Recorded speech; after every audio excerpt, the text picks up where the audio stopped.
नमस्कार, मैं हूं आपके साथ अविनाश कर। आप देख रहे हैं गुनाह। पत्नी के बॉयफ्रेंड से बदला, पैसे डबल करने का झांसा। चाकूबाज हो गए हैं बेखौफ, गिरफ्त में आ गए हैं लुटेरे। टीचर का ऐसा टॉर्चर कि खबर सुनकर आप भी रह जाएंगे हैरान। और एक बार हो गई है फिर से भिंड में दनादन फायरिंग। कितना सेफ है आपका मध्य प्रदेश और कितनी सुरक्षित है छत्तीसगढ़ की जमीन। साथ में देश के बड़े अपराधों का पूरा अपडेट देखिए हमारे इस खास कार्यक्रम गुनाह में।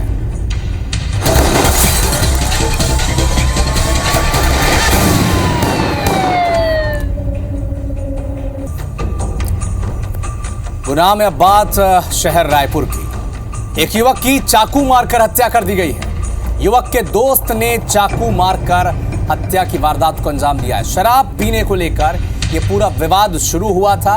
हालांकि अब पुलिस ने आरोपी को गिरफ्तार कर लिया है। टिकरापरा थाना क्षेत्र का यह मामला है। देर रात की यह घटना है।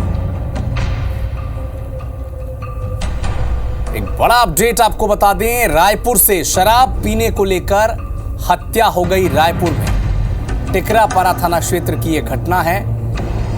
युवक के दोस्त ने चाकू मारकर हत्या कर दी। शराब पीने को लेकर यह पूरा विवाद शुरू हुआ। पुलिस ने आरोपी को गिरफ्तार कर लिया है। देर रात की घटना है। टिकरापरा थाना क्षेत्र का यह मामला है। शराब पीने को लेकर विवाद शुरू हुआ, हत्या हो गई।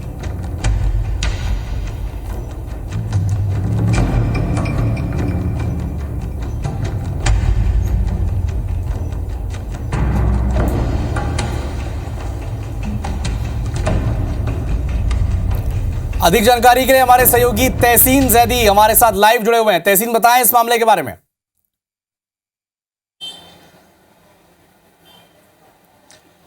देखिए, ये संजय नगर मिलन चौक की ये घटना है और बताया जा रहा है कि ये ओम वर्मा और खिलेश्वर यादव ये दोनों दोस्त हैं और कल आपस में शराब पी रहे थे और शराब पीने के दौरान इनके किसी बात पे विवाद हुआ है। अभी हालांकि पुलिस के पास पूछताछ में इस बात की जानकारी नहीं आई है कि किस बात पे विवाद हुआ। तभी इन दोनों में विवाद इतना बढ़ा कि जो ओम यादव है आरोपी, उसने अपने जो दोस्त है खिलेश्वर यादव उसको चाकू मारा है, जिससे उसकी मौके पे ही मौत हो गई है। उसके बाद वो फरार हो गया था और ये आधी रात की घटना बताई जा रही है। और आधी रात में ही पुलिस ने जो आरोपी ओम यादव है उसको पंडरी इलाके में उसको हिरासत में लिया। उसके बाद उससे अभी पूछताछ की जा रही है कि क्या कारण था, मूल कारण क्या था। लेकिन एक बड़ी खबर निकल के ये आई है राजधानी रायपुर के टिकरापारा इलाके के संजय नगर से कि जो कल देर रात शराब पीने के दौरान एक युवक की हत्या कर दी गई है। खिलेश्वर यादव की हत्या की गई है और बताया जा रहा है कि ओम यादव को पुलिस ने हिरासत में लिया, उससे पूछताछ की जा रही है। जी, आप नजर बना के रखिएगा तहसीन इस खबर पर। आगे भी आपसे अपडेट हम लेते रहेंगे। शुक्रिया। इधर शहर रायपुर में ठगी के आरोपी दंपति को गिरफ्तार कर लिया गया है। धोखाधड़ी मामले में पति पत्नी गिरफ्तार किए गए हैं। आरोपी देवेंद्र जोशी और उनकी पत्नी अरेस्ट कर ली गई हैं। नौकरी का झांसा देकर करोड़ों रुपए की ठगी इन्होंने की थी। 6 से ज्यादा लोगों को अपना शिकार बनाया था। बड़े अधिकारियों से अपना परिचय बताते थे और लोगों को झांसे में लेते थे। रिश्तेदारों समेत कई लोगों से ये ठगी की वारदात को अंजाम दे चुके हैं। सिविल लाइन थाना पुलिस अब कार्रवाई कर रही है। पीएससी घोटाले के आरोपी का ये साला है देवेंद्र जोशी। आरोपी टामन सोनवानी का साला है देवेंद्र जोशी। टामन सोनवानी सीजीपीएससी घोटाले के मुख्य आरोपी जो जेल में बंद हैं, इनके साले भी ठगी करते हैं। देखिए, रिश्तेदारों को ठगते हैं, करोड़ों रुपए की ठगी कर ये नौकरी का झांसा देते थे। अब पुलिस की गिरफ्त में। देवेंद्र जोशी और उसकी पत्नी संगीता जोशी ने रकम लिए हैं, लगभग 1.5 करोड़ के आसपास की ये ठगी है।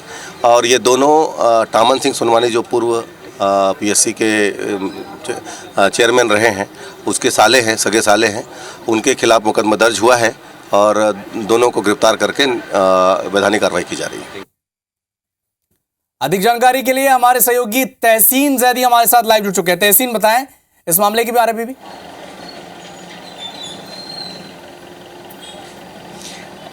देखिए, जीजा तो जीजा, साला भी ठग निकला। ये कहावत राजधानी रायपुर में एक चरितार्थ हुई है, जहां सिविल लाइन इलाके में जो एक देवेंद्र जोशी और उनकी पत्नी जंगीता जोशी को गिरफ्तार किया गया है। और बताया जा रहा है कि ये इनके द्वारा अपने जो रसूख, अपने जीजा का रसूख बता के और जो प्रशासनिक बड़े अधिकारियों से अपने संबंध बताने के बाद ये करोड़ों रुपए बेरोजगारों से ठग चुके थे। इस पूरी वारदात में एक दिलचस्प बात ये है कि ये जो आरोपी दंपत्ति है, ये इनके द्वारा सबसे ज़्यादा शिकायतें, अगर 9 शिकायतें अगर आई हैं पुलिस के पास, उन 9 में से 8 शिकायतें जो हैं इनके ही परिवार वालों की है, रिश्तेदारों की है। तो ये कह सकते हैं कि ये बाकी और कोई नहीं, घर के ही लोगों को इन्होंने ठगा है। और अभी तक की अगर रकम की बात करें तो 25-25 लाख रुपए इन्होंने जो पटवारी, लेक्चरर, फूड इंस्पेक्टर बनने के नाम पे इन्होंने ठगे हैं। और यहाँ पे एक बात बता दें कि इनके द्वारा जो है इनका ये कहना होता था कि विशेष अनुशंसा पर, जो कह सकते हैं कि अधिकारियों की विशेष अनुशंसा पर ये लोग फर्जी नियुक्ति पत्र भी इन्होंने दिया है कई लोगों को।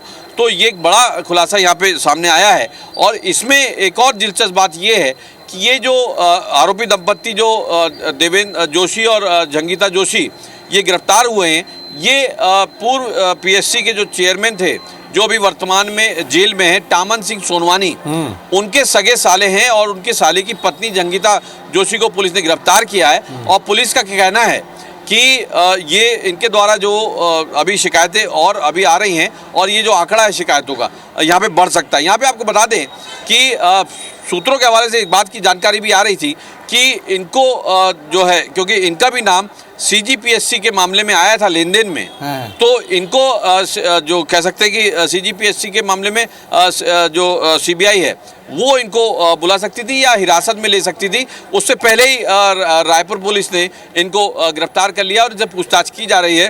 और पुलिस का ये मानना है कि आने वाले दिनों में एक बड़ी शिकायतें जो आने वाले दिनों में जो संख्या है ये शिकायतों की, वो बढ़ सकती है। जी ठीक कहा तहसीन आपने। जीजा तो जीजा साला भी ठग निकला है। आप नजर बना के रखिएगा इस खबर पर, अपडेट आपसे आगे भी लेंगे। शुक्रिया।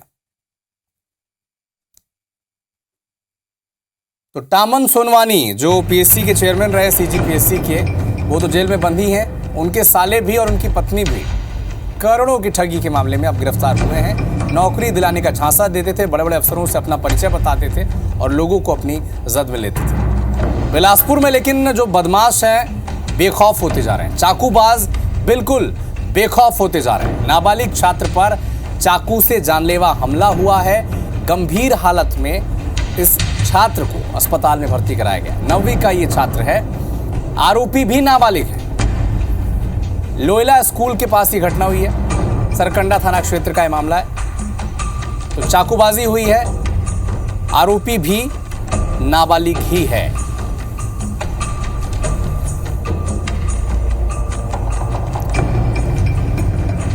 पत्नी के बॉयफ्रेंड को डराने के लिए क्या कोई बम फोड़ सकता है? क्या हुआ है?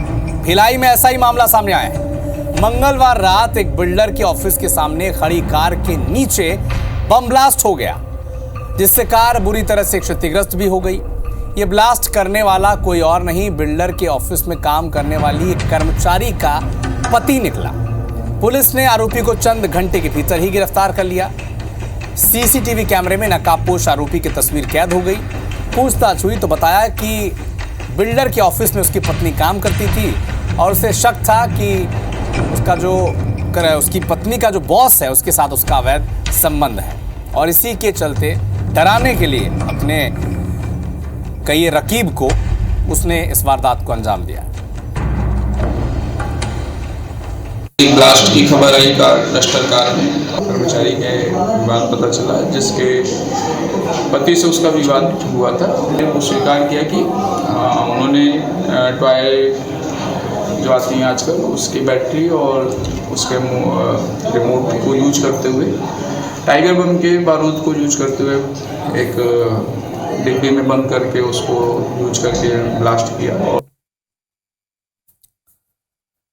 ग्वालियर में एक महिला से धोखाधड़ी का मामला सामने आया, जहां महिला को सड़क चलते हुए एक रोता हुआ 10 से 12 साल का बच्चा मिला, जिसने महिला को बताया कि उसकी जॉब चली गई है। उसने महिला को अपना थैला रखने के लिए दिया और बताया कि इसमें 2 महीने का वेतन रखा है और मुझे धौलपुर जाना है, बस कहाँ से मिलेगी। जिसके बाद एक युवक भी आया और बच्चे के लिए कुछ खाने का सामान लाने की बात कहकर चला गया। थोड़ी देर बाद एक युवती आई जिसने महिला से बच्चे के बारे में पूछा तो उसने पूरा मामला बताया। युवती ने महिला से बच्चे की मदद का आश्वासन दिया। थोड़ी देर बाद युवक भी आया और तीनों ने महिला के मंगलसूत्र टॉप्स अपने थैले में डलवा लिए, फरार हो गए। आरोपियों ने थैला महिला के पास ही छोड़ दिया, लेकिन जब महिला ने थैले को देखा तो उसमें कुछ भी नहीं था। महिला की शिकायत पर पुलिस ने सीसीटीवी कैमरे में जांच की तो बच्चा और युवक युवती महिला से बात करते नजर आए। अब उनकी तलाश की जा रही है। अब देखिए इस तरह की धोखाधड़ी हो रही है। आपके पास आकर कुछ आपसे कहा जाएगा, फिर 1-2 व्यक्ति और आएंगे और इसी बीच आपसे आपके जो जेवरात हैं, चेन है, ये बड़ी सफाई से पार कर लिए जाएंगे और वो गायब हो जाएंगे। जब उसे एहसास हुआ कि उसके साथ धोखाधड़ी हो गई तो उसके द्वारा रिपोर्ट दर्ज कराई गई है। उसकी रिपोर्ट पर से धोखाधड़ी का अपराध पंजीबद्ध किया गया। प्रकरण में आरोपी को आइडेंटिफाई किया जा रहा है, जो दोनों लड़के थे, और आरोपियों को गिरफ्तार कर जल्दी उनसे महिला का मंगलसूत्र और टॉप्स बरामद किया जाएगा। आरोपियों को गिरफ्तार कर न्यायालय पेश किया जाएगा। तो फिलहाल गुनाह में इतना ही। आगे दिखाते हैं 2 मिनट में 20 खबरों का फटाफट अपडेट।